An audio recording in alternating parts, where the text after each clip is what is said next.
В Ижемском районе отменен режим повышенной готовности. Пассажирские перевозки по маршруту Ижма-Щелеюр-Усть-Ижма возобновились. Подрядчик завершил работы, и часть грунтовой дороги в этом направлении снова стала проезжей. Сейчас на месте работают специалисты технадзора.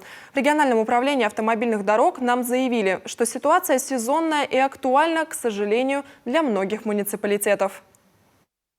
Такая ситуация происходит не только в Ижемском, но и в Печорском, Усинском, Уссыльских районах, Усть-Куломском. То есть это процесс постоянный. И подрядными организациями принимаются все необходимые меры для обеспечения проезда именно в первую очередь в проблемных участках с учетом добавления материалов, профилирования, ну и подготовки грунтовой автодороги в зимний период, чтобы до наступления устойчивых отрицательных температур произвести, скажем так, подрезку колеи.